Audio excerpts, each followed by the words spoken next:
Eh bien, bonjour à toutes et à tous pour ce webinaire, le cinquième de cette année consacré au recrutement d'apprentis bénéficiaires de l'obligation d'emploi. Nous aurons différents intervenants. Je reprendrai le programme dans un instant. Nous avons le plaisir d'accueillir Karen Guillemet, que certains d'entre vous connaissent peut-être déjà. Donc, Karen, je te laisse le petit mot d'introduction. Merci beaucoup, Daniel. On le sait, les personnes en situation de handicap rencontrent encore trop de difficultés pour accéder à l'emploi.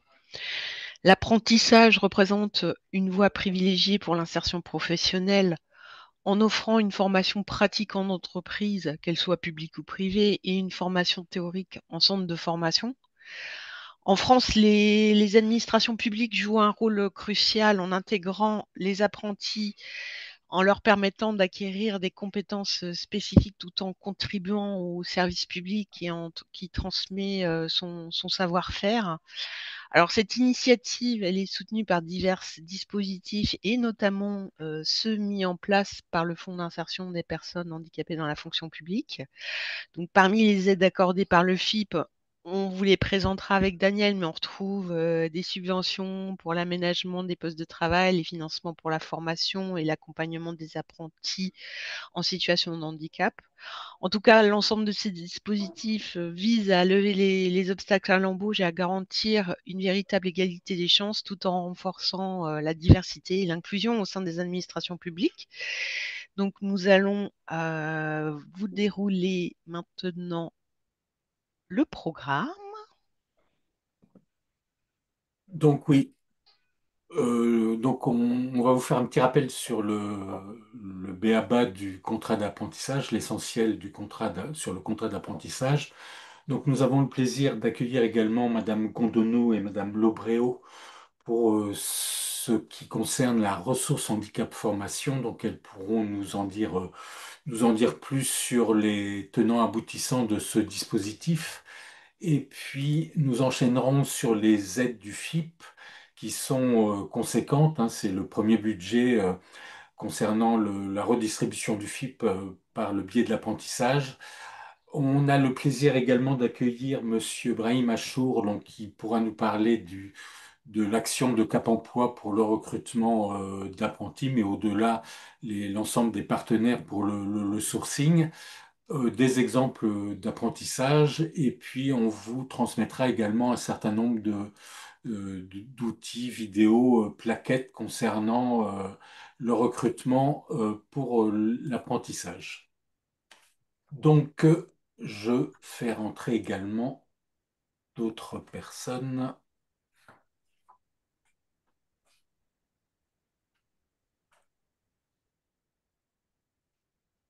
Alors, concernant l'apprentissage et les différentes caractéristiques concernant ce mode de contrat. Comme le disait Karen, c'est un contrat qui permet une alternance entre un CFA, une formation en CFA, et donc dans le cadre de la partie théorique et puis la partie pratique dans un établissement public, territorial, hospitalier ou d'État. Donc le rythme en général, il est d'une semaine en CFA pour 2 semaines chez l'employeur. Bon, c'est un rythme qui peut varier également.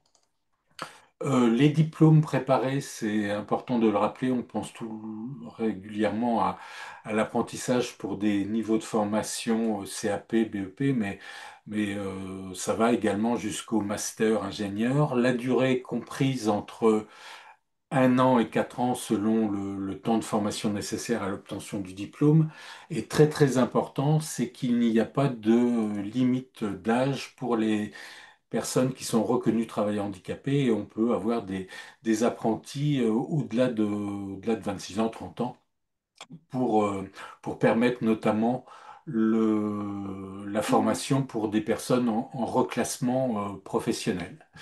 Donc, vous avez un lien également de l'essentiel. On vous enverra bien sûr la présentation en version PDF. Donc vous pourrez cliquer sur l'essentiel concernant le contrat d'apprentissage.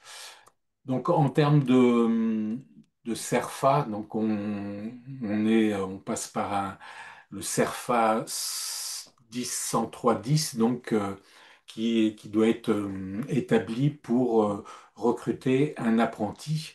Donc c'est un contrat de droit privé à durée limitée. Donc il y a un CERFA avec 2 pages à remplir pour enregistrer le contrat d'apprentissage au niveau de la dette notamment.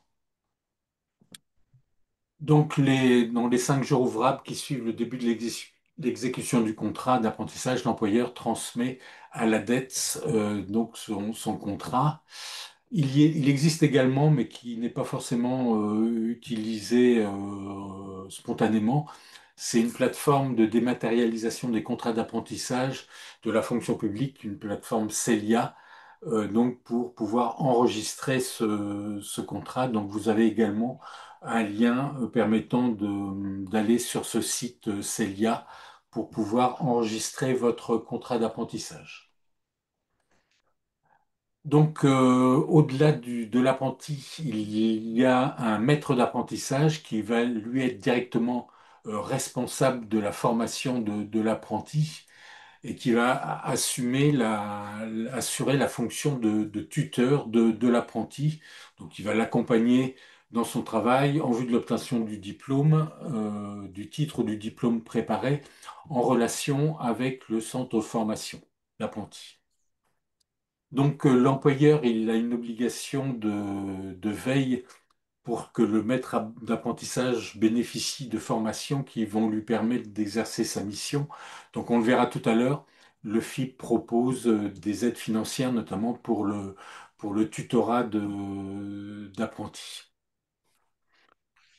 Donc, le maître d'apprentissage doit s'assurer que les formations dispensées à l'apprenti n'ont pas évolué. Donc, il a une mission de veille un petit peu par rapport à la formation et puis au fait que l'apprenti puisse suivre de manière optimale ses formations.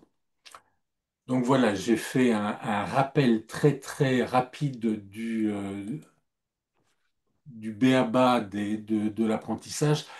Important également à noter, la rémunération d'un apprenti va varier en fonction de l'année et également en fonction de son âge. Donc là, on vous a mis un tableau qui recense les différentes rémunérations en fonction de ces 2 caractéristiques, l'âge et l'année de l'apprentissage. Donc, pour un jeune de 16 à 17 ans, c'est 27% du SMIC.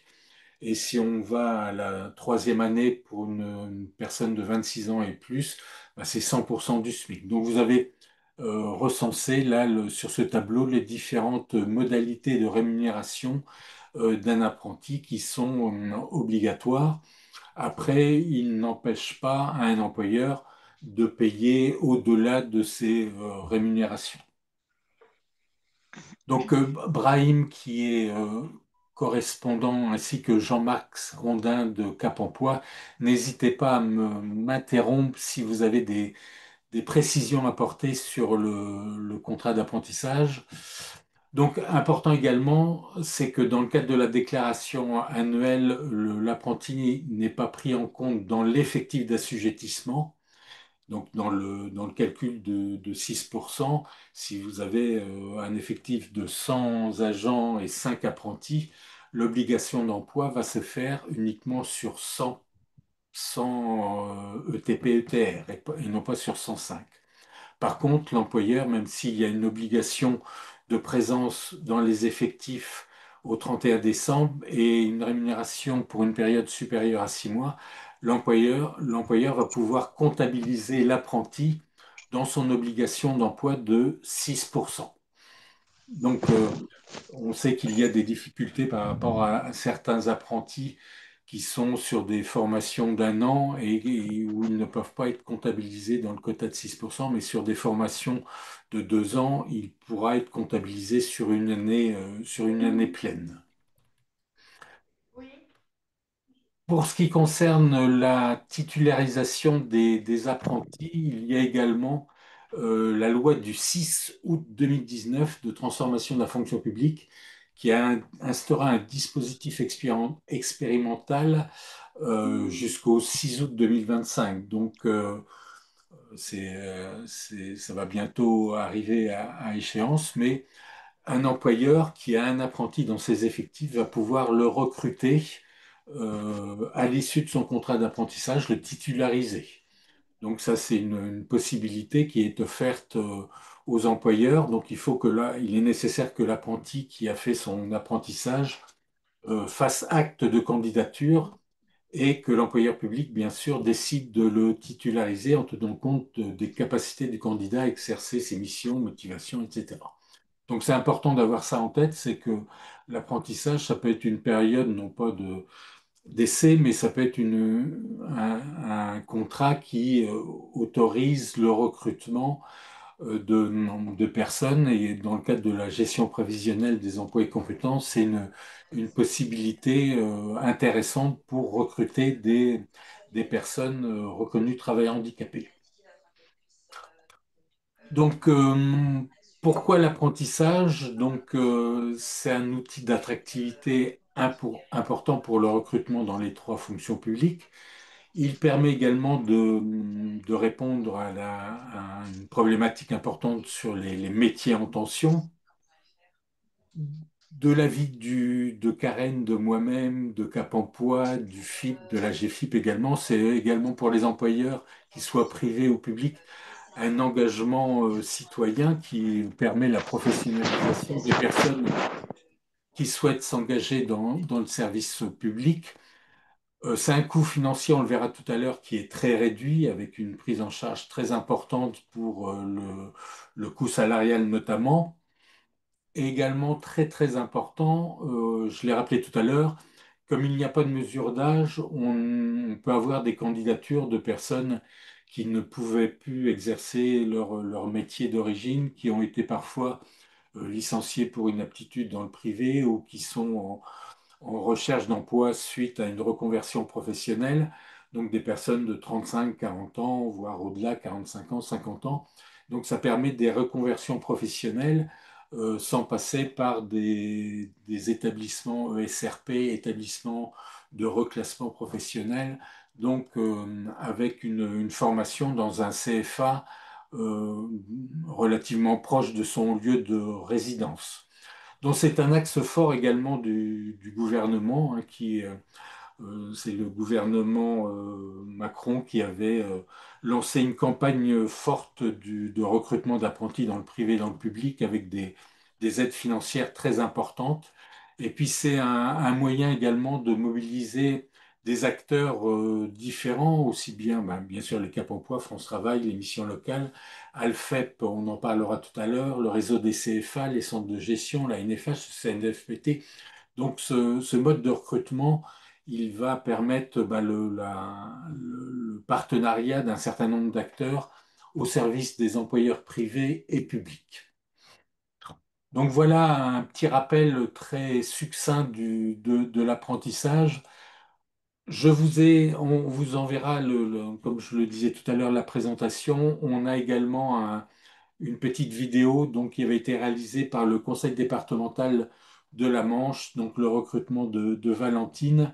Donc je vous invite à l'issue de ce webinaire à aller y jeter un petit coup d'œil parce qu'en 5 minutes, ça permet de voir que le recrutement d'apprentis, ben, c'est une manière assez sympathique, on va dire, d'avoir cette approche de l'insertion professionnelle parce que le FIPHFP, donc il y a le I d'insertion, on pense souvent aux aides du FIP pour le maintien dans l'emploi, le reclassement professionnel, mais il ne faut pas oublier la possibilité de recruter, bien sûr, des personnes reconnues travailleurs handicapés. Et l'apprentissage est un très bon moyen.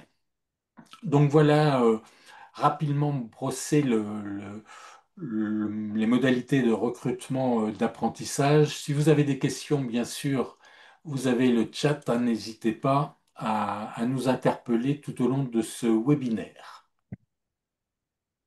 Donc on va passer s'il n'y a pas de questions par rapport à cette très rapide présentation de l'apprentissage, on va passer à des acteurs importants dans l'accompagnement des employeurs qu'est la ressource handicap formation avec le GIP Cariforef et le GIP Alfep. Madame Gondonneau et Madame Lobréau, je vous ai vu passer. Il ne sort pas Oui, sur l'écran. nous sommes là. Alors, j'ai vu qu'Ariel était dans le Je secteur suis bien aussi. là, avec une Parfait, connexion Internet un peu instable, mais je suis là. très bien. Donc, euh, on a le plaisir de Ok, vous accueillir. Donc, on vous laisse la parole pour vous présenter, puis nous dire il quelles n'y a pas sont de souci. vos missions. D'accord. Je me permets, Ariel, d'introduire la Je ressource t'en handicap prie, formation et je te je laisse t'en après la prie. parole sur ta partie. Donc là, alors, la ressource handicap formation, elle est plutôt, alors c'est un service de la GFIP, hein, déployé au national, donc ça c'est important aussi, qui comprend plusieurs volets et la particularité donc en Normandie, c'est que ces volets-là sont portés par deux GIP, le CARIFOREF et ALFEP, qui GIP, interviennent, oui, excusez-moi, GIP, ça veut dire groupement d'intérêt public. merci. Voilà, c'est un statut. Voilà. Donc, on va intervenir donc sur les différents volets de manière conjointe, hein, pour permettre seulement de faire en sorte que les choses soient bien claires pour tout le monde. On va intervenir, enfin, la ressource handicap formation va plutôt intervenir auprès des structures de formation, donc des CFA, pour identifier des besoins. Après, il y a un lien qui peut se faire avec l'entreprise, mais on en parlera un petit peu après. Et puis, il y a effectivement Alifep, hein, qui intervient aussi sur l'accompagnement des apprentis en situation de handicap. Donc voilà, on va essayer de ne pas vous perdre, d'être le plus clair possible pour vous présenter un petit peu les choses. Alors, si on peut passer à la slide suivante, hein, donc qui est le fameux petit camembert qui permet donc d'identifier les différents volets sur lesquels donc nous intervenons pour pouvoir accompagner au mieux et sécuriser les parcours de formation des personnes en situation de handicap. Donc ça se fait de manière très générale et pas uniquement au niveau du bénéficiaire, mais au niveau des acteurs, des différents acteurs qui interviennent auprès donc, de ces bénéficiaires. Donc je reviendrai sur les volets accessibilité et compensation qui sont, eux, déployés par Alifep. Et je vais laisser la parole déjà dans un premier temps à Ariel, qui va nous présenter donc les deux volets déployés par le Cariforef. Et je reprends la parole après. Merci. Je veux bien que vous passiez la slide suivante. Donc voilà, je me présente. Donc je suis Ariel Gondonneau. Je suis l'animatrice temporaire en fait du réseau des référents handicap, des structures de formation. La nuance est importante parce qu'il existe également un réseau des référents handicap pour les entreprises. Donc Guylaine Le Tourneur est l'animatrice titulaire, qui intervient dans le cadre du CARIFOREF, qui porte ce volet animation qu'a présenté Pascal. Alors, euh, la raison d'être je veux bien que vous passiez la slide suivante. La raison d'être en fait du réseau des référents handicap, c'est le fait de contribuer globalement à améliorer l'inclusion des personnes en situation de handicap pour favoriser leur parcours de formation. Voilà, ça c'est la finalité. Alors comment le faire? L'idée c'est d'outiller des personnes, des professionnels qui sont à l'intérieur des structures de formation pour les aider dans leur rôle parce que ces professionnels en fait ont une mission qui peut être totalement autre. En fait, ils sont formateurs pédagogiques, ils peuvent être ça peut être des assistantes de direction. Et donc, en plus, ils ont cette vigilance à avoir sur les apprenants qui peuvent être en situation de handicap diagnostiqué ou pas et qui ont besoin en fait comment dire accompagnés par rapport aux obstacles qu'ils rencontrent dans leur formation. Euh, alors, comment on agit également? On essaye de favoriser les interactions entre les référents pour permettre les échanges d'expériences et de bonnes pratiques. En fait, c'est un réseau qui permet de mettre en lien tous ces professionnels à des niveaux très différents. Donc certains intègrent très récemment le réseau et d'autres ont beaucoup plus d'expérience et d'expertise, une expertise qui est due à leur expérience. Et donc c'est important qu'ils puissent en fait partager leur savoir-faire. Et donc, on essaye, enfin, on vise en tout cas à inciter donc les référents handicap à déployer dans leur établissement une politique d'accessibilité sur le plan collectif. Donc, ce réseau des référents handicap, il faut bien le comprendre et le retenir.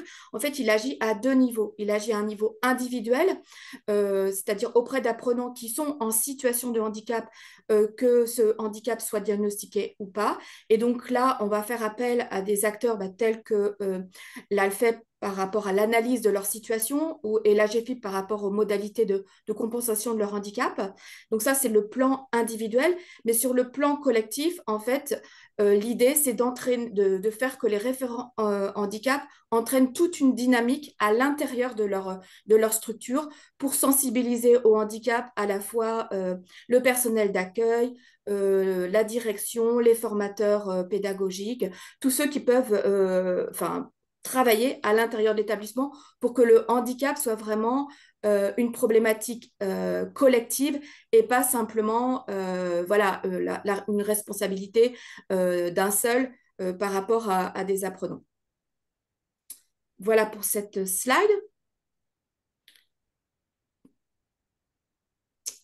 Donc concrètement, on a des outils. On met à disposition une communauté numérique qui est hébergée sur une plateforme qui s'appelle La Place.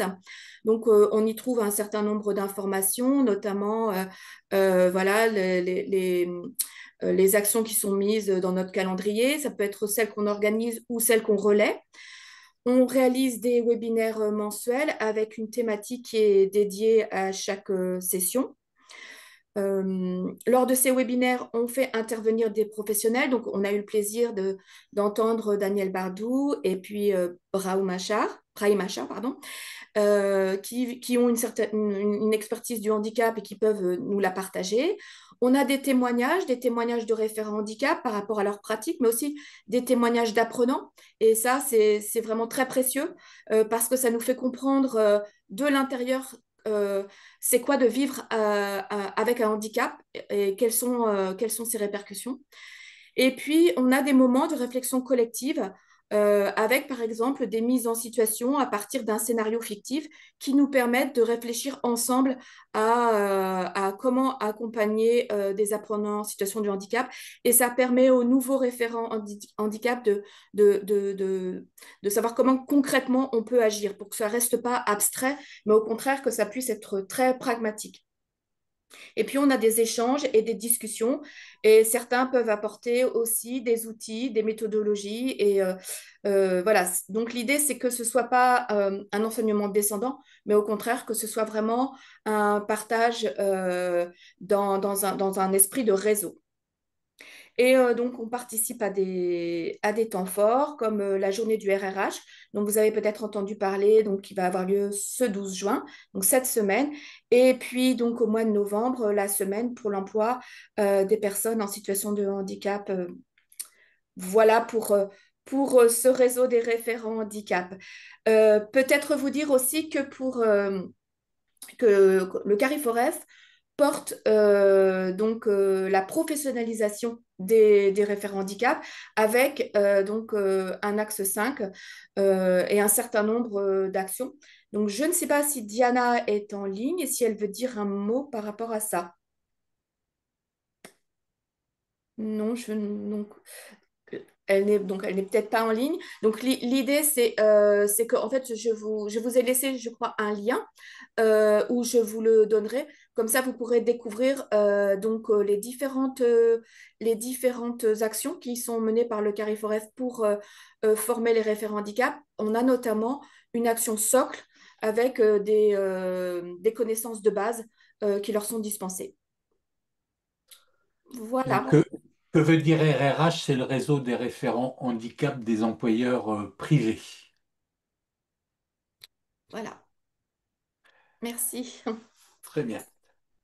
Je ne sais pas s'il y a des questions sur ce réseau. Donc, nous, on anime avec Karen un réseau des référents handicap auprès des trois fonctions publiques, des employeurs publics. Donc, si vous avez des questions, c'est le moment. Moi, j'en avais une, Ariel, par rapport à la reconnaissance travailleurs handicapés. J'imagine que, est-ce que les référents handicap accompagnent également dans les CFA ou enfin, dans les organismes de formation, accompagnent les personnes dans le montage de leur dossier RQTH quand ils identifient une difficulté liée à un handicap, bien sûr? Est-ce qu'ils ont cette mission de l'accompagnement au montage MDPH? Alors, ce que je vais dire, ce sera complété par Pascal, à qui je Très vais laisser bien. la parole.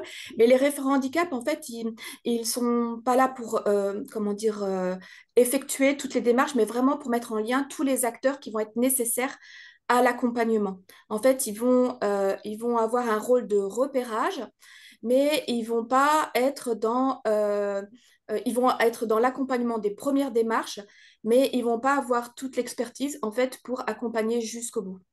Donc, je ne sais D'accord. pas si Pascal, enfin, j'ai dit ce qu'il fallait Oui, oui, par non, non, rapport à ça. c'est bien dans un certain sens. C'est vrai que un référent handicap ne fait pas l'autre.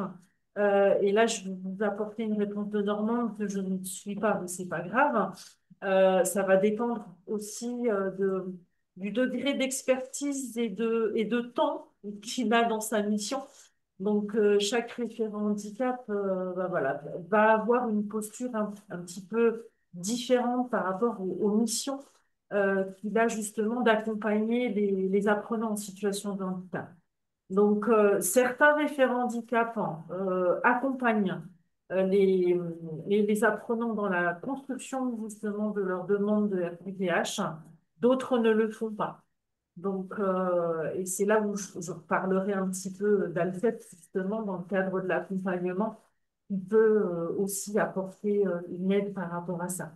Mais c'est vrai que ça peut être un peu compliqué parce que c'est quand même une démarche qui demande un certain temps, qui demande aussi des documents.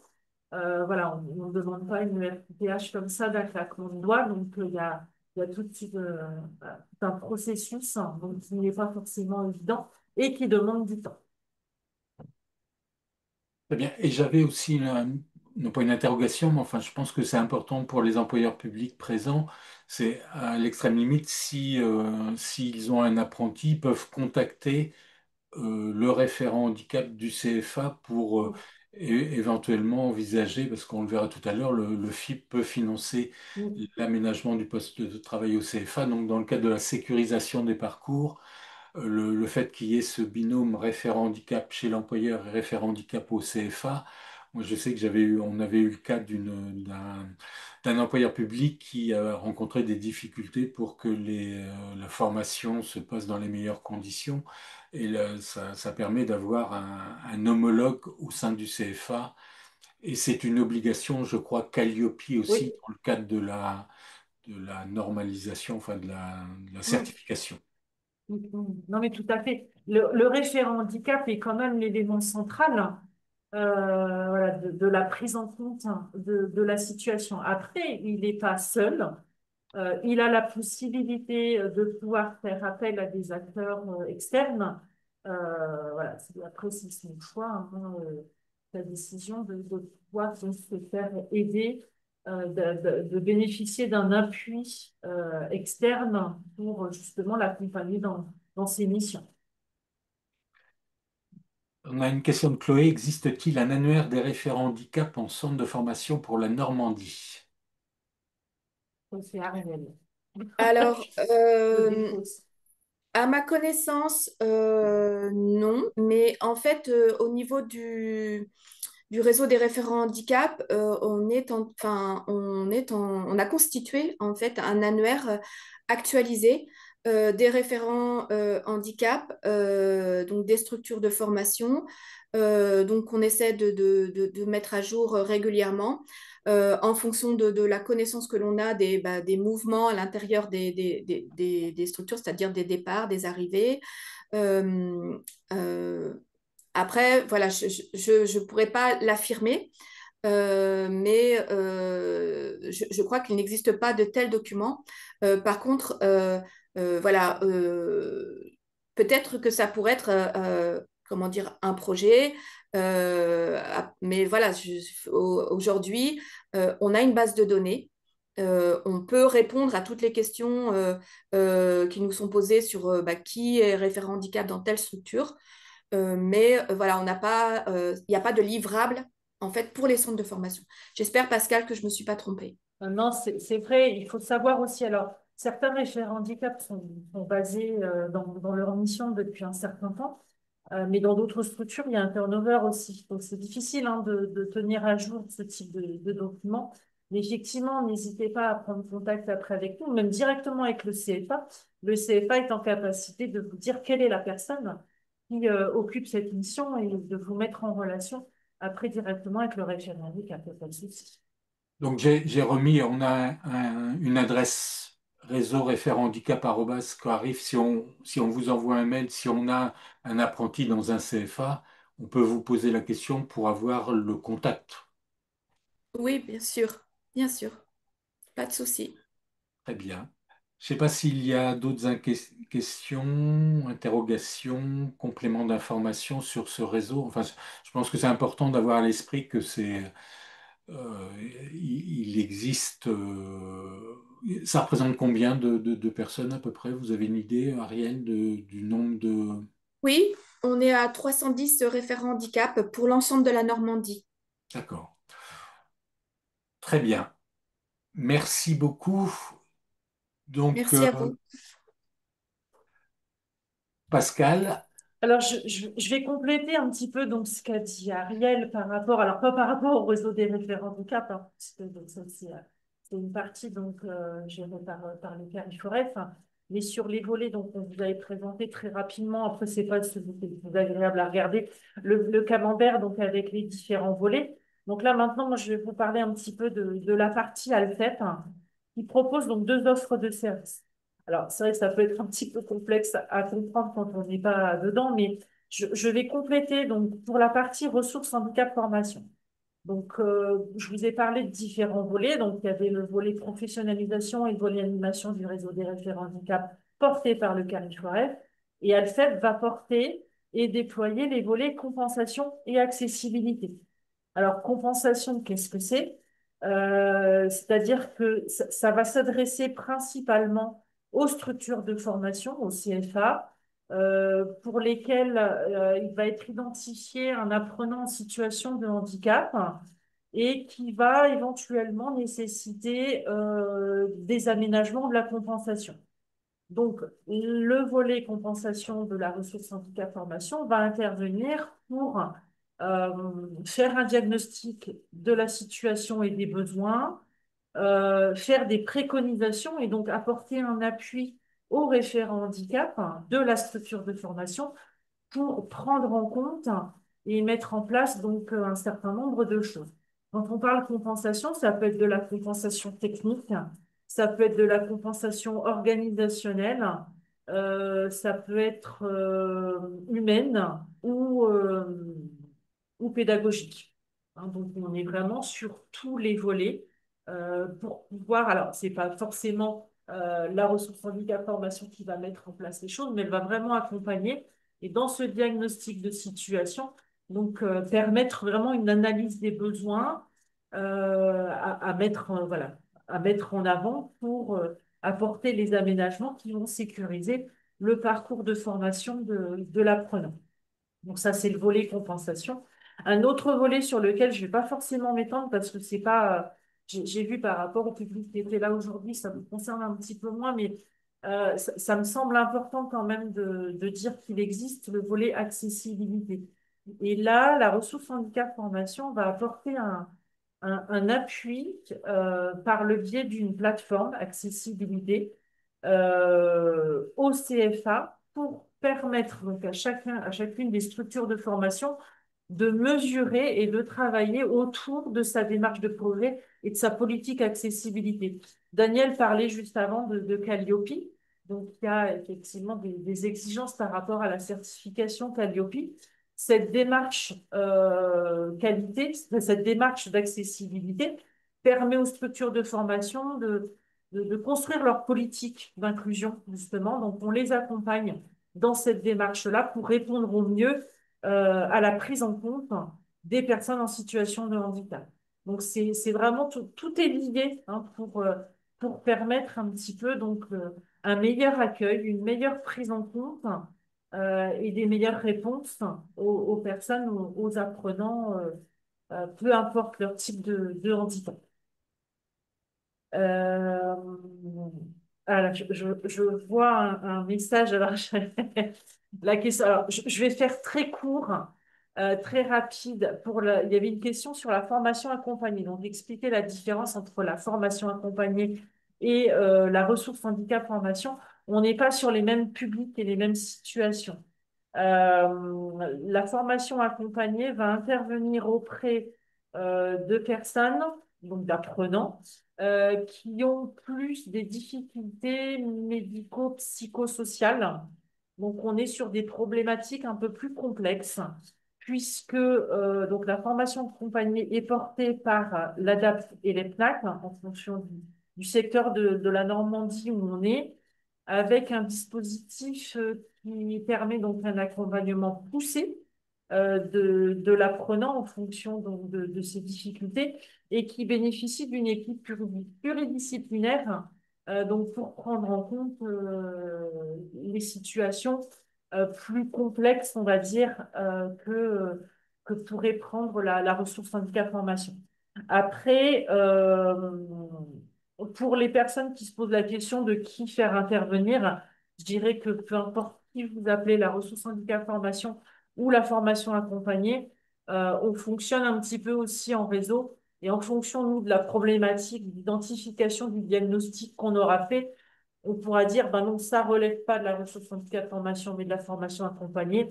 Et à l'inverse, pareil, la formation accompagnée pour c'est déjà arrivé, peut dire, ben non, là, ça relève pas de notre dispositif, donc on se met en lien avec la ressource handicap formation. Donc ça, c'est pour faire très, très court. Voilà, il n'y avait pas d'autres questions, je continue. Pas d'autres questions, donc OK. Donc, alors, là, donc, la ressource handicap formation sur le volet compensation va intervenir donc auprès du référent handicap, comme je vous l'ai dit, sur un diagnostic, une analyse des besoins et des préconisations donc, pour le référent handicap. Après, Alfep a une autre offre de service qui va permettre donc d'accompagner l'apprenti, donc l'alternant, tout au long de son parcours d'apprentissage. Et donc là, on propose vraiment ça fait le lien, mais là, on n'intervient qu'auprès des alternants. Ce que je n'ai pas précisé, c'est que la ressource handicap formation sur les volets de compensation va intervenir pour tous les apprenants, qu'ils soient stagiaires de la formation professionnelle, salariés ou alternants ou apprentis. Hein. Donc voilà. Là, par contre, la deuxième offre de service d'Alfred, c'est l'accompagnement des alternants en situation de handicap et quelque chose, on est plus dans l'apprentissage accompagné. Donc là, je vais vous demander, Daniel, de passer à la slide suivante. On différencie un petit peu les choses. Et donc, Alfep va intervenir donc, dans ce cadre de l'accompagnement vraiment pour faire le lien, et c'est là où c'est important. Là, il y a vraiment une prise en compte et il y a du lien qui est fait entre les différents acteurs. Donc, on a parlé du CFA depuis tout à l'heure, mais là, on parle aussi de l'entreprise, de la structure, enfin, de l'établissement là, puisqu'on est dans le public, l'apprenant, éventuellement sa famille, quand on a des apprenants très très jeunes, qui sont encore mineurs, les partenaires qui interviennent aussi dans le parcours de formation. Parfois, il y a des suivis d'un CESAD, d'un éducateur, voilà, d'établissements médico-sociaux. Donc, voilà, il y a parfois du lien. Donc, en fait, l'objectif de l'accompagnement donc d'Alfef, c'est de sécuriser et de consolider donc le parcours de formation en servant un petit peu de coordonnateur entre tous ces acteurs pour donc permettre que ça se passe le mieux possible. Donc, ça peut être de mettre en place du soutien aux apprentissages. Alors, quand on parle de soutien aux apprentissages, donc ça peut être fait en interne dans un CFA, mais ça peut aussi être externalisé avec des structures qui vont faire de la remédiation cognitive, par exemple, pour des apprentis qui ont des difficultés dans les apprentissages, des difficultés cognitives. Euh, donc, c'est aussi en assurer le suivi et la coordination, parce que quand c'est externalisé, c'est pas toujours simple à mettre en place. De sensibiliser au handicap, aussi bien le CFA que l'entreprise, donc les maîtres d'apprentissage, en leur expliquant un petit peu ben, justement aussi quels sont les besoins de la personne, qu'est-ce qu'ils doivent mettre en place pour faciliter un petit peu les choses. Parfois aider au montage donc, du dossier RQTH, comme on l'a dit tout à l'heure, de faire s'occuper, on va dire, un petit peu de gérer les demandes d'aide financière, et puis d'accompagner après en fin de contrat s'il y a besoin de faire un relais vers le service public de l'emploi, que ce soit Cap Emploi, la mission locale, France Travail, pour organiser un petit peu tout ça. Donc, voilà un petit peu le rôle de l'accompagnement d'Alfep, hein, vraiment sur tout au long du parcours. Parfois, il y a plus de besoins en entreprise, parfois c'est plus en CFA. Des fois, il y a vraiment besoin d'accompagner l'apprenant, voilà, le soutenir dans les différentes missions. Donc, il y a vraiment cet accompagnement tout au long du parcours. Madame Lambert, vous pouvez prendre la Oui. parole hein, si, pour poser votre question. Nous vous Je, écoutons. je vous remercie beaucoup. Bonjour tout le monde. Je vais essayer de faire très vite. En fait, donc, moi, je connais bien Alfep, mais j'ai une difficulté par rapport au FIP. Quand on a des jeunes en situation d'apprentissage qui ont de la remise à niveau, qui est prescrit, préconisée par Alfep, mais Alfep fait appel à un prestataire de service. Et en fait, le FIP ne veut pas financer cette remise à niveau, alors que quand elle est faite par Alfep, il le finance. Donc, comment on pourrait essayer de voir pour trouver une solution? C'est surtout lié au FIP finalement. Alors, je- donc c'est des prestations d'accompagnement par quel type de structure? Euh, On- Ce sont des centres de formation, je pense, qui sont associatifs. J'ai eu le cas dans le Sud-Manche. Parce qu'il existe une aide du FIP, qui s'appelle ces formations. Je vais, je vais le reprendre là. Je prends le catalogue aussi. C'est formation destinée à compenser le handicap. Ah. Page 81. Mhm. Et donc, je pense que ce genre de sollicitation le FIP finance la formation d'un agent en situation de handicap, alors à l'utilisation de matériel afin de favoriser le. Donc, ça, c'est plus sur du matériel, mais je pense que là, on est sur une question un peu touchy, technique. Je sais pas. Bah, en tout cas, on la met de côté, peut-être que Ouais. mais il faut faire attention parce que moi j'avais dit bah oui, oui, il n'y a pas de problème. Et finalement, quand j'ai vu le devis, il s'agissait pas d'Alfep, mais c'était un devis d'une structure à laquelle Alfep avait fait appel. Et pour le coup, eh bien, je pensais que ça allait être pris en charge et ça n'a pas été pris en charge. Bah, Caroline, je vous propose de revenir vers Karen et Hmm. moi Très pour bien, investiguer parce que là, on est sur très bien, ça du marche. pratico-pratique Merci. individuel. Donc, mais envoyez-nous votre interrogation et puis on tentera d'y répondre dans les meilleures conditions. Super, merci beaucoup. Excusez l'interruption. Donc, Pascal, au niveau d'Alfep, il y a une couverture du territoire avec combien de chargés d'accompagnement? Alors, que je dise pas de bêtises, je crois que, il y a 14 personnes donc, qui interviennent donc, sur l'ensemble du territoire, qui sont sectorisées, hein, vraiment. Donc, alors, on avait une carte qui ne veut pas, enfin, des fois les frontières bougent un petit peu, mais peu importe hein, où vous vous situez, il y aura quelqu'un pour répondre au titre de l'accompagnement, aucun souci. Après, voilà, et même si, parce que parfois les couvertures sont pas forcément simples, puisque des fois le CFA se trouve dans un département et la structure, enfin l'entreprise, l'établissement se trouve dans un autre département. Mais c'est justement, voilà, ce déploiement sur l'ensemble du secteur normand qui permet justement de faire du bien et d'assurer un suivi, voilà, pour la personne sans aucune difficulté.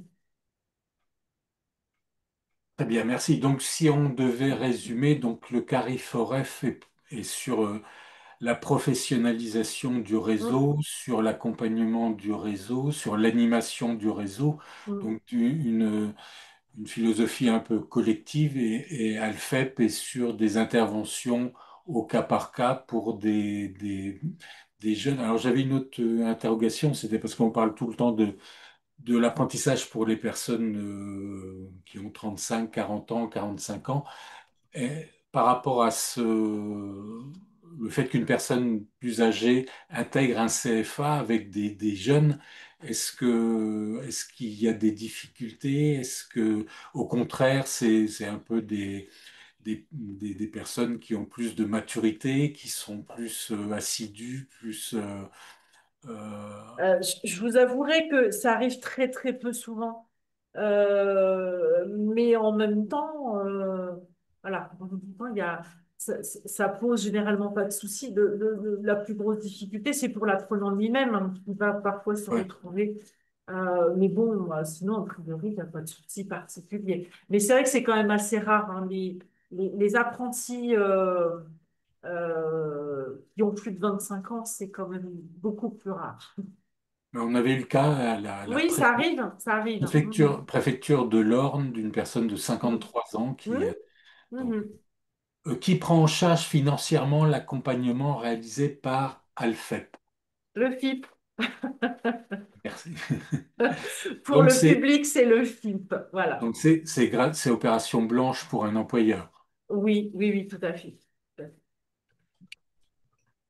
Très bien, merci beaucoup. Est-ce qu'il y a d'autres demandes de précision? Donc apparemment pas. Donc on a mis vos. Donc si Mhm. on envoie un mail pour des situations individuelles, donc c'est le mail Alors non, les situations individuelles, ce ne sera pas le mail du réseau des référents handicap, même si ça sera transité, hein, Hmm. on fonctionne ensemble, il n'y a pas de souci. C'est vrai que j'ai pas mis l'adresse, le contact pour la ressource handicap formation, mais sinon le contact Alfep et le numéro de téléphone, de toute façon, le numéro de téléphone, c'est le standard. Après, comme ça, ça pourra être redirigé vers le bon conseiller, la bonne conseillère, puisqu'on est une équipe exclusivement féminine, donc vers la bonne personne, donc il n'y a aucun souci. Très bien. Merci beaucoup. Merci à vous. Merci. Donc, s'il n'y a pas d'autres questions, on vous propose de vous présenter les aides du FIP concernant l'apprentissage. Donc, on va faire une présentation à deux voix avec Karen. Donc, la petite introduction, c'est quels sont les bénéficiaires. Donc, il faut être bénéficiaire de l'obligation d'emploi, bien sûr, reconnu travailleur handicapé, pas de limite d'âge. Donc le FIP, il va intervenir également en complémentarité de dispositifs possiblement existants d'aide de droit commun.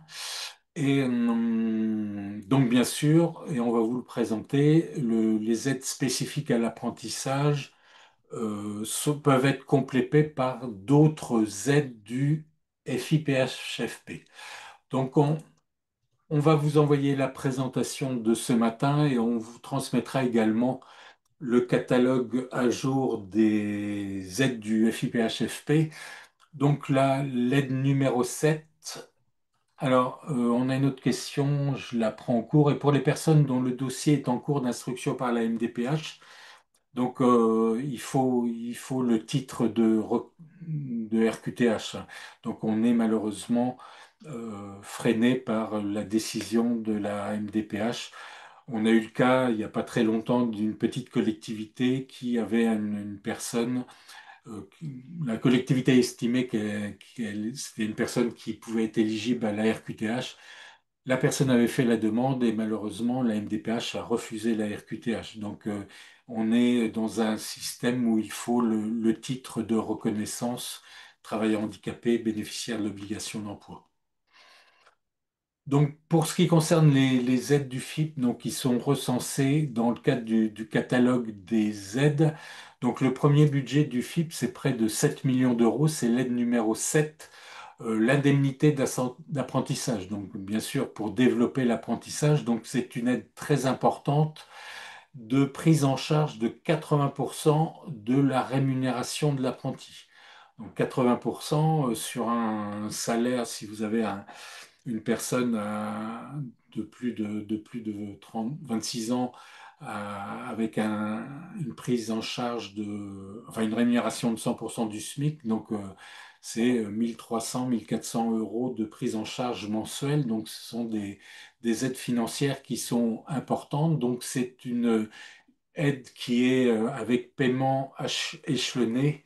Donc, non, l'indemnité doit être déposée, l'aide à l'indemnité, pardon, doit être déposée par année d'apprentissage. Donc, l'employeur dépose une demande pour la première année d'apprentissage. Et imaginons, là, on a pris un exemple pour un contrat d'apprentissage du 1er septembre au 31 août 2027. Donc, l'employeur fait une demande pour la première année du 1er septembre 2025 au 31 août 2026. Donc il aura le versement de l'aide et puis il pourra faire pour la deuxième année la même demande. Donc c'est un renouvellement pour la deuxième année. L'employeur va choisir la périodicité de l'aide trimestrielle, semestrielle ou annuelle. Alors, alors le remboursement est-il envisageable? Donc là, c'est une très bonne question de mémoire. Karen, je pense on n'a pas de possibilité de rétroactivité par rapport à une reconnaissance travailleur handicapé qui arriverait au bout de 6 mois. Mais, Non, je crois pas, mais je connais pas le catalogue encore par cœur, hein, donc je vous reviens, je regarde pendant ce temps-là. mais monsieur, alors je ne sais pas si c'est monsieur ou madame Brugot, on va interpeller les services du FIP à Paris pour voir dans quelle mesure la recevabilité est possible par rapport au délai de RQTH. Donc, si on reprend l'aide d'apprentissage, donc l'indemnité d'apprentissage, c'est vraiment le premier budget du FIP, 7 millions d'euros. Donc, c'est Cap Emploi qui m'a envisagé cette possibilité. On reviendra vers vous par rapport à cette interrogation. Donc, l'aide numéro 7, c'est l'aide la plus importante, hein, 80% de la rémunération. Donc, on a une autre aide, Karen, donc c'est l'aide 9.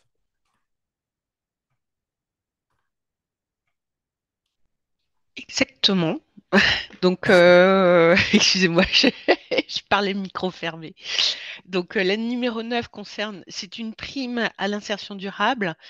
Alors, cette aide, elle vise à favoriser l'insertion des apprentis et des contrats définis par l'attribution d'une prime lors de la signature d'un contrat à durée indéterminée ou de la titularisation. C'est une aide qui n'est pas négligeable puisqu'elle est de 4 000 euros et a vocation vraiment à pérenniser l'investissement que vous avez eu sur les apprentis. En tout cas, c'est une aide dont il ne faut pas vous priver si vous êtes amené à titulariser, pérenniser vos apprentis. Ensuite, Donc l'aide numéro 13, donc c'est l'aménagement, l'adaptation du poste de travail. Donc c'est l'aménagement classique hein, d'un poste de travail, alors, soit sur le lieu de travail ou à domicile dans le cadre du télétravail. Et dans le cadre de l'apprentissage, l'aide peut être accordée également pour l'aménagement au sein du CFA. Donc, le montant maximum est de 10 000 euros. Donc, à la fois chez l'employeur et également possibilité de financer l'adaptation du poste de travail au sein du CFA.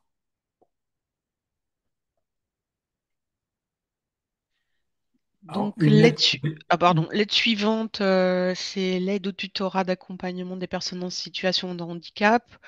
Alors bien évidemment, pour favoriser l'intégration de l'apprenti dans votre structure, il doit être accompagné et vous avez la possibilité de faire financer par le FIP une indemnisation pour le temps consacré créé par un collaborateur interne formé à la fonction de tuteur. Donc, le FIP prend en charge la rémunération du tuteur dans une limite de 20 heures par mois et pour un coût horaire maximum de 20,50 €. Donc, cette aide au tutorat est une aide avec paiement échelonné. Donc, la demande de prise en charge doit être effectuée pour l'année d'apprentissage ou pour la durée totale du tutorat. Donc, on vous a mis un exemple. Si un employeur souhaite déposer une demande d'aide au tutorat pour les 2 années du contrat d'apprentissage, elle doit être déposée par année d'apprentissage. L'employeur dépose une première demande pour la première année et renouvelle sa demande pour la seconde. En tout cas, ne vous en privez pas si effectivement ce tuteur consacre du temps pour accompagner l'apprenti dans son intégration et dans sa montée en compétences. Donc, on a deux questions là. Pour les jeunes mineurs qui entrent dans l'apprentissage, quel justificatif pour le FIP? Donc, effectivement, on a des exceptions. Donc, je vais reprendre, comme je suis discipliné, le texte du catalogue. Pour les personnes qui sortent d'un IME, d'un institut médico-éducatif ou d'un établissement ou d'un ESAT, des AT, et qui ne bénéficient pas au moment de la conclusion de leur contrat d'apprentissage ou de leur mise à disposition chez un employeur public de la RQTH, peuvent bénéficier des aides du FIP à la condition de produire un justificatif de présence en IME ou ESAT et la preuve du dépôt de dossier de RQTH. Donc il y a une exception par rapport aux jeunes. Donc il faut prouver le fait qu'ils aient eu un parcours institutionnel IME ou ESAT et qu'ils aient fait le dépôt de la MDPH. Et Madame Leveillé, nous avons stagiairisé un agent en CUI, pardon, CAE qui a une RQTH. Nous pourrions donc bénéficier de la prime à l'insertion de 4 000 euros, tout à fait.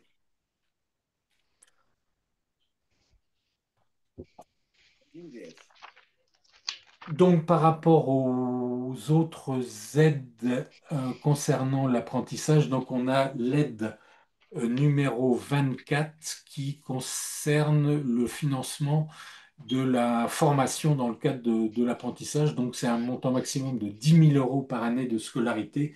Donc, cette aide est également, dans le cadre de l'apprentissage, est une aide avec des paiements échelonnés. Donc voilà, on vous a fait le petit récapitulatif des aides qui sont proposées par le FIP dans le cadre de l'apprentissage. Donc ce sont des aides qui sont quand même très intéressantes, très motivantes entre guillemets par rapport au coût à la fois salarial, au coût des aménagements de poste, au coût de la formation. Donc n'hésitez pas à investiguer si vous avez un apprenti par rapport à la mobilisation de ces différentes aides. Alors, j'ai une personne en apprentissage qui termine son contrat d'apprentissage fin août. Son employeur privé aimerait pérenniser son contrat. Ah ben, euh, là, on est uniquement sur les aides du FIP. Donc, on va pas pouvoir on va pas pouvoir mobiliser une aide du FIP pour un employeur privé. Donc, vous aurez bien sûr la présentation en version PDF de ce matin.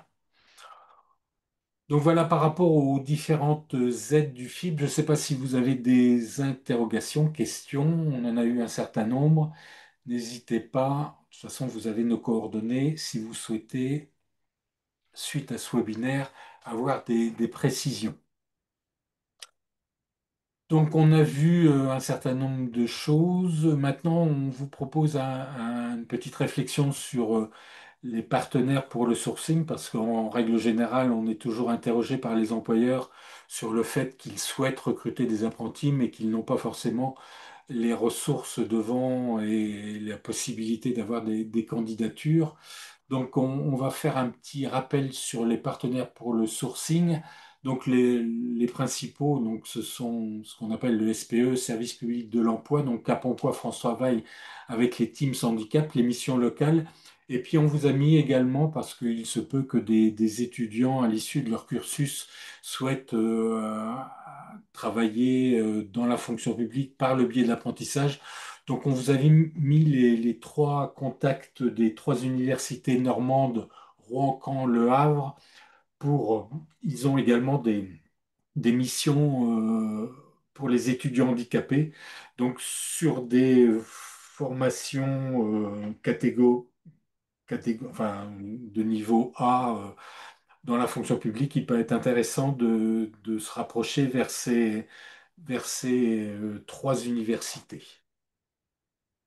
Donc, je propose maintenant, parce qu'on a quand même le réseau Cap Emploi existe bien sûr depuis de nombreuses années, qui peuvent accompagner les employeurs publics dans le recrutement d'apprentis. Donc, Brahim, je vous ai vu passer, donc je vous propose de prendre la parole sur Cap Emploi et le recrutement d'alternants pour ce qui nous concerne, les apprentis. Oui, bonjour Daniel. Merci. Est-ce qu'on m'entend bien? Très bien. Super. Bonjour à tous. Donc moi je suis Brahim Achour, donc je suis chargé de relations entreprises, enfin employeur pour la fonction publique et référent alternance. Donc là l'idée c'est de vous présenter un petit peu Cap Emploi, qui on est et surtout dans quel cadre, quelle mesure vous pouvez faire appel à nos services. Donc Cap Emploi, on peut passer à la slide d'après, hein. Donc merci au Cap Emploi 27 pour la slide, pour cette slide qui résume assez bien donc du coup nos actions. On est sur deux grands axes, hein.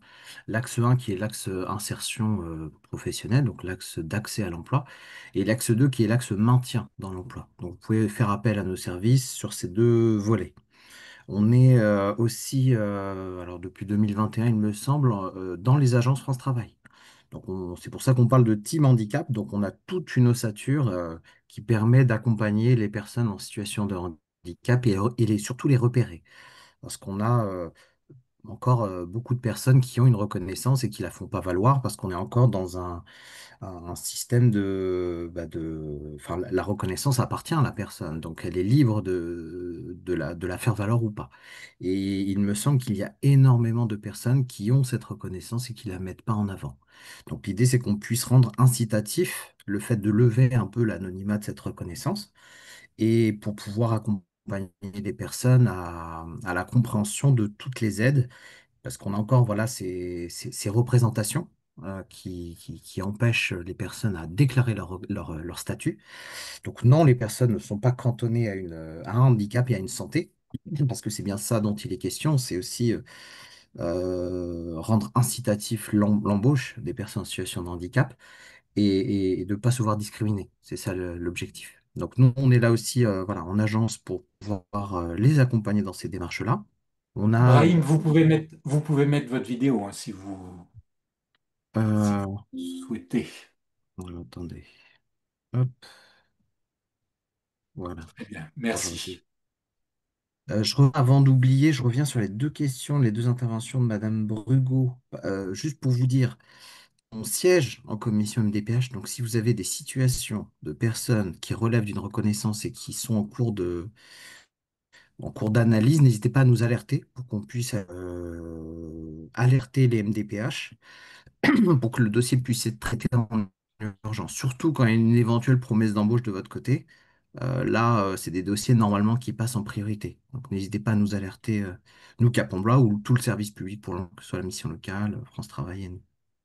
Et puis la question de Mme Lambert, pensez également, alors là c'est des situations individuelles, donc c'est compliqué de répondre hein, sur ces cas précis, mais pensez être au dispositif essentiel porté par la région. Donc après, vous avez tout un tas d'acteurs qui peuvent porter la remise à niveau. Donc voilà, il existe des dispositifs de droit commun qui peuvent répondre aussi aux besoins d'une personne en situation de handicap. Parce on peut tenter à aller vers de l'adaptation tout de suite, mais il y a beaucoup de dispositifs de droit commun qui répondent à l'obligation, au bénéfice d'un travailleur. Donc voilà, je voulais juste préciser ces éléments-là avant de les oublier. Pour vous dire également alors nous, on intervient beaucoup dans le sourcing des candidats, hein. Donc l'idée, on a deux chemins en fait d'accès au niveau de notre offre de service.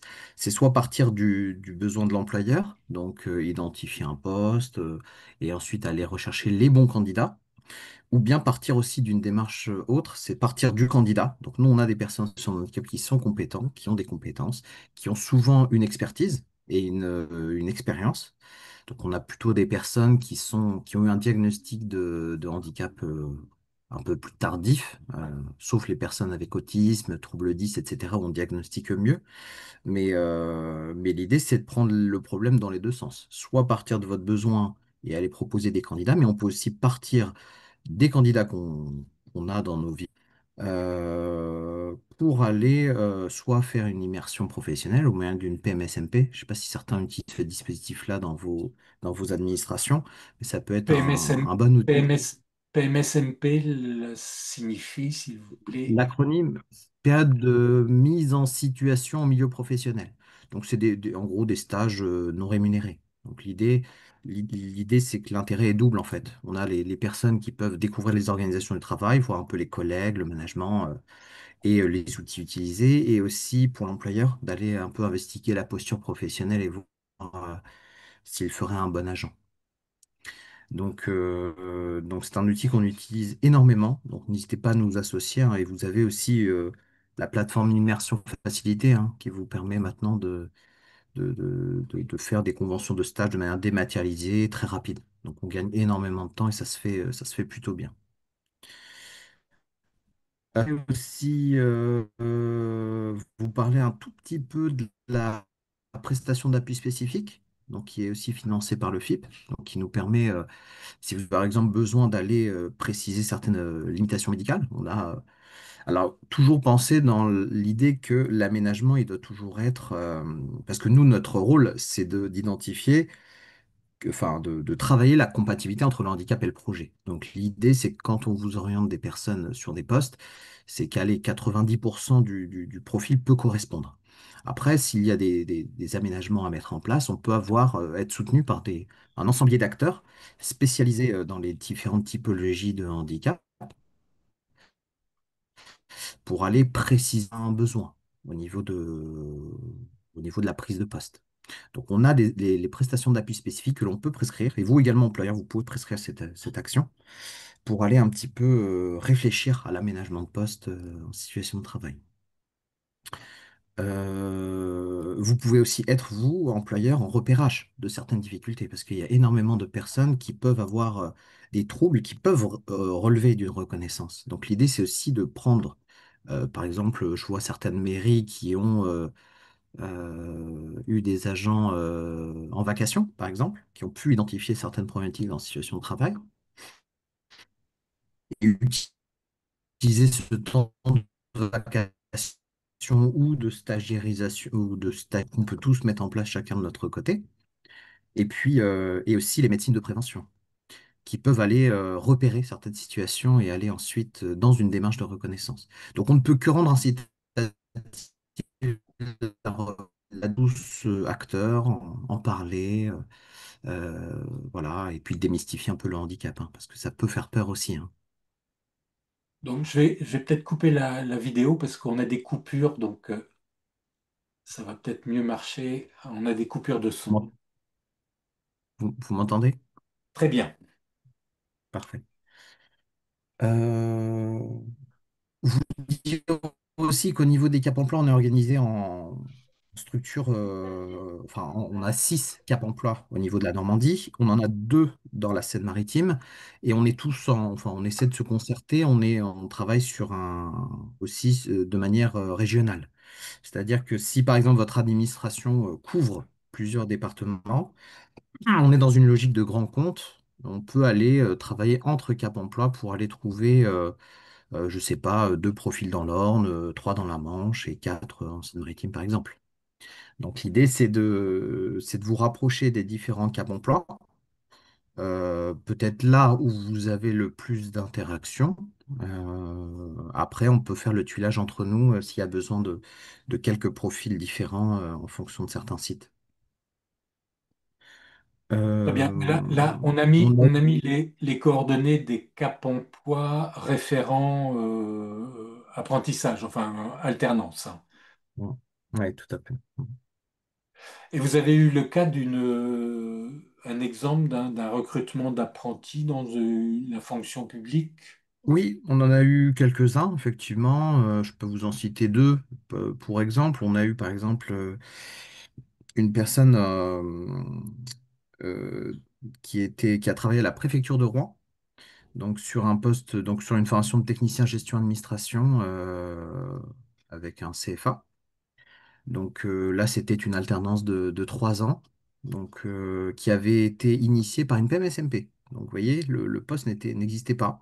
C'était une PMSMP, donc on a créé la rencontre et ça a abouti avec un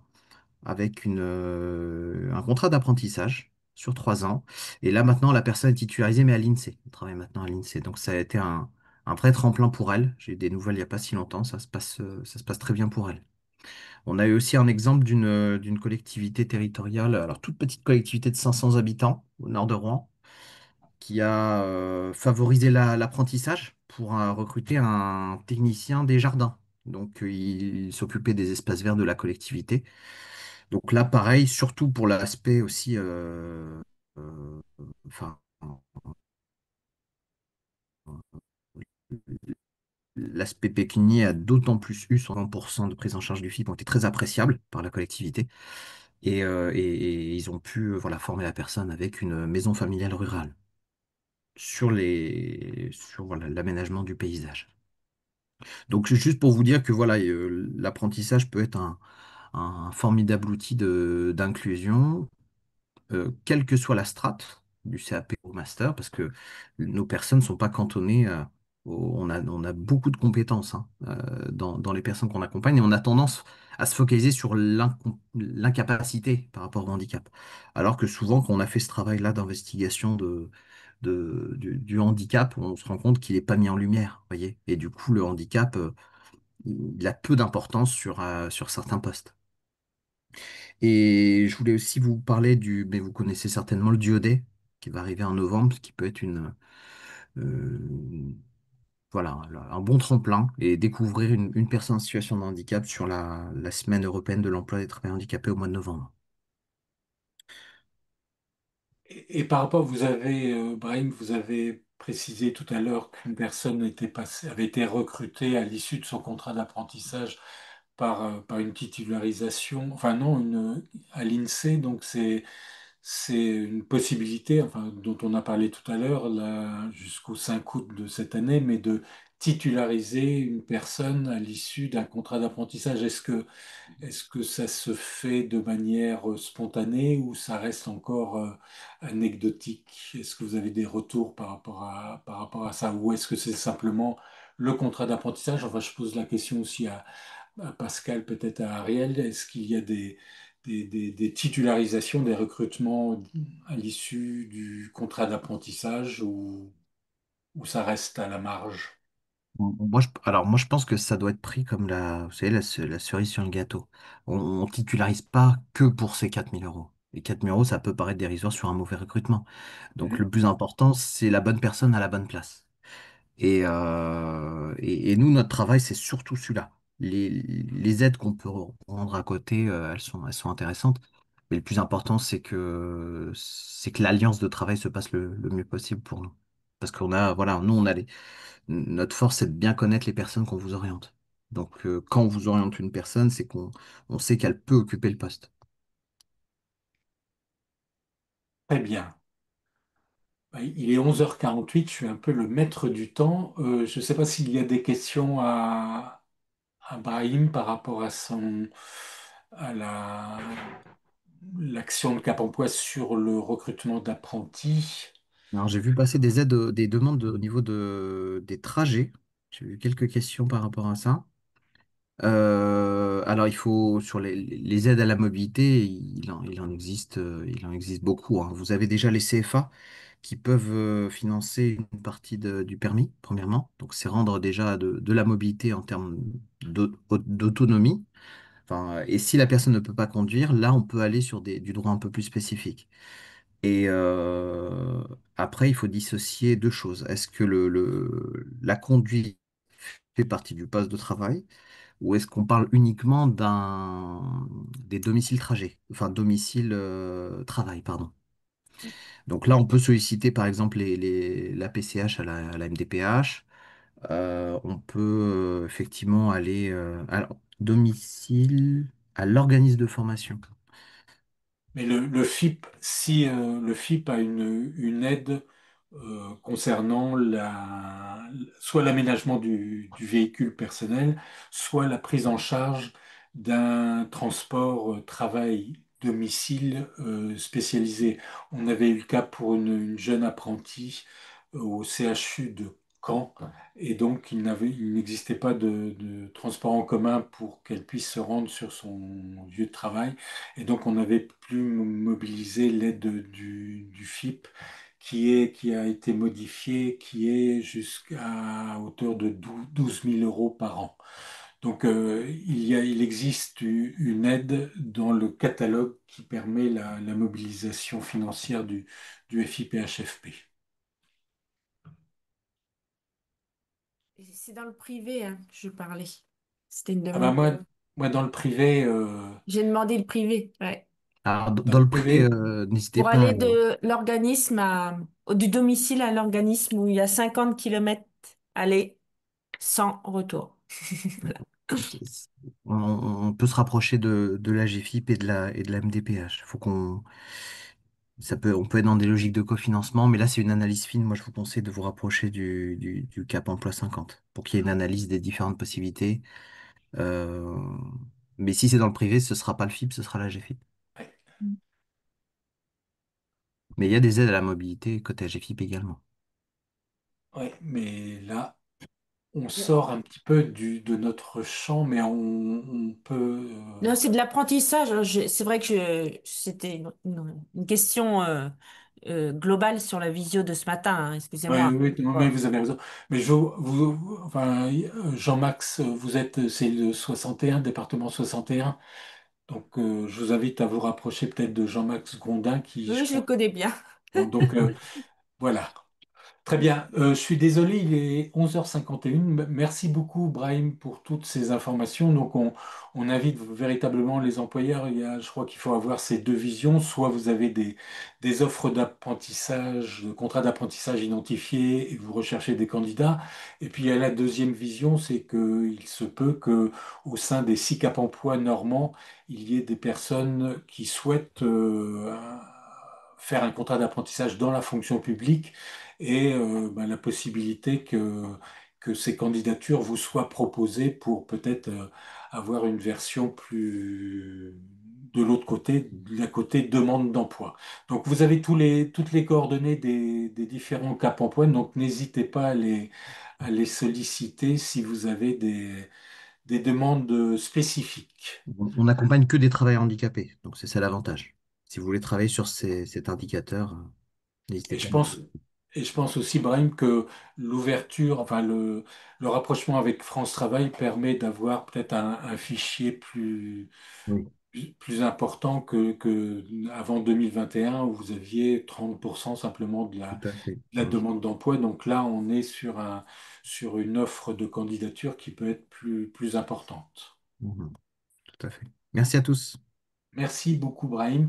Donc, pour conclure, on vous a recensé un certain nombre d'exemples de contrats d'apprentissage.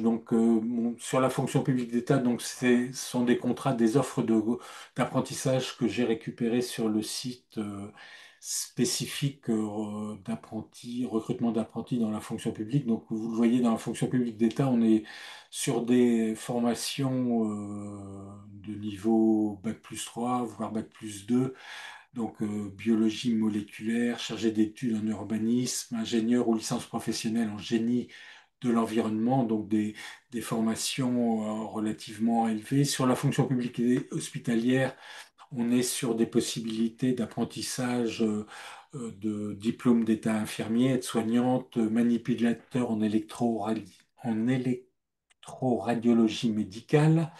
Et puis pour la fonction territoriale, publique territoriale, on est plus sur des formations de niveau CAP, agricole, jardinier, paysagiste, petite enfance, agent polyvalent de restauration. Donc, moi, ça reprend un peu la structure de l'emploi dans les trois fonctions publiques. On est dans la fonction publique d'État, on est plus sur des niveaux élevés par rapport à la fonction publique hospitalière et encore par rapport à la fonction publique territoriale. Donc, concernant les outils qui sont à votre disposition, il y a le site choisirleservicepublic.gouv.fr qui recense toutes les offres d'emploi dans les trois fonctions publiques et qui présente également les filières métiers, qui présente également par des cap- petites capsules vidéo des présentations d'un certain nombre de métiers. Donc là, c'est un site généraliste sur le recrutement dans les trois fonctions publiques. Et puis vous avez un site spécifique, passe.fonction-public.gouv.fr, donc là qui identifie uniquement les offres d'apprentissage du secteur public. Donc là, bon, ça date un peu, le 26 mai 2025, il y avait en Normandie 41 offres d'apprentissage qui étaient identifiées. C'est toujours une ressource intéressante à la fois pour les demandeurs d'emploi et pour les employeurs et puis pour l'ensemble des partenaires. Et puis pour poursuivre sur les outils et les ressources documentaires, on vous a mis un certain nombre de ressources documentaires, à la fois quelles sont les règles générales de l'apprentissage dans la fonction publique, la plateforme Celia pour l'enregistrement des contrats, et puis trois guides pratiques, l'apprentissage dans les collectivités territoriales, l'apprentissage dans la fonction publique de l'État et l'apprentissage dans la fonction publique hospitalière. Et puis vous avez également, c'est tout récent, un guide d'apprentissage et handicap 2025 qui vient de sortir. Vous aurez la possibilité, en cliquant sur le lien, de récupérer ce guide, qui est à la fois pour l'apprentissage dans les trois fonctions publiques et auprès des employeurs privés. Donc, c'est un guide qui vient de sortir, hein, qui a à peine 15 jours, et donc qui recense un petit peu tout ce qu'on s'est dit ici et qui peut développer l'appétence par rapport à ce mode de recrutement. Et puis, on vous a mis également 4 vidéos, un témoignage de Philippe Croizan pour le recrutement d'apprentis dans la fonction publique. Et puis j'ai fait une petite faute, c'est pas Stéphanie, c'est Stéphanie. L'apprentissage pour développer de nouvelles compétences, un tremplin pour une nouvelle carrière destinée aux candidats et l'apprentissage, une ambition des moyens destinés aux employeurs. Donc vous pourrez, en cliquant sur le lien, récupérer les quatre petites vidéos. Donc voilà, il est 11h57. Donc en résumé, on a fait une présentation un peu synthétique de ce qu'il faut mettre en place si on souhaite entreprendre le recrutement d'un apprenti, donc déterminer le besoin et la rédaction de l'offre d'apprentissage, la compatibilité avec une formation dans un CFA et donc l'obtention du diplôme, la mise en œuvre de la convention de formation. Bien avoir à l'esprit qu'il faut avoir désigné un maître d'apprentissage, diffuser l'offre, alors site passe, l'émission, interpeller l'émission locale, France Travail, Cap Emploi, bah, sélectionner, une fois que vous avez les candidats sélectionnés, le candidat retenu, enregistrer le contrat, éventuellement investiguer sur la possibilité d'obtenir un certain nombre d'aides, alors le FIP, bien sûr, et éventuellement peut-être des primes qui peuvent exister au niveau d'autres structures. Le suivi de l'apprenti, donc on a bien vu que Alfep permettait individuellement l'accompagnement des apprentis auprès des employeurs publics pour envisager les éventuels modes de compensation. Et puis à l'issue du contrat d'apprentissage, l'idéal, c'est la titularisation, mais on a bien compris qu'il fallait une compatibilité du candidat retenu par rapport à un recrutement définitif. Donc voilà, j'espère qu'on a répondu à vos questions. Karen, on fait toujours la promotion d'une manifestation importante qui tient. Exactement, merci Daniel. Donc, on en parlera à l'occasion de nos différents webinaires et ou manifestations, événements organisés par le FIP. Donc, on organise un concours que sont les trophées emploi public et handicap qui seront remis à l'occasion du Tour de France en région Normandie qui se tiendra le 27 janvier 2026. Donc, ces trophées ont vocation à valoriser les actions menées en région au titre de l'insertion du maintien dans l'emploi des personnes en situation de handicap. Donc, 4 catégories ont été créées pour ce concours.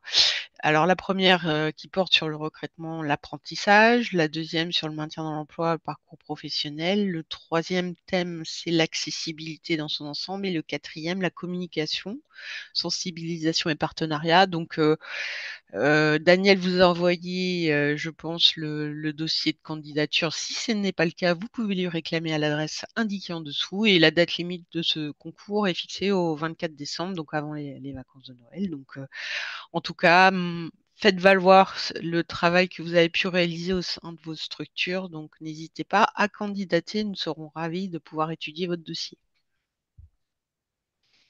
Très bien. Merci beaucoup pour votre participation. Merci à Madame Gondonneau, Madame Lobréau, Monsieur Achour pour vos différentes interventions.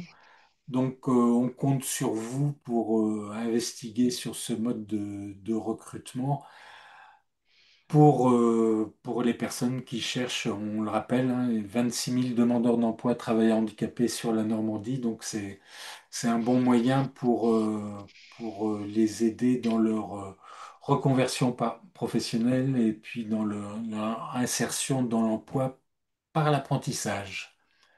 Karen, merci Merci à tous et puis bonne journée à vous. Au revoir. et bon appétit. Merci. Merci à tous, au revoir. Merci, Bonne au journée. revoir. Merci, au Au Au revoir. revoir. revoir, merci. Et au revoir à tous.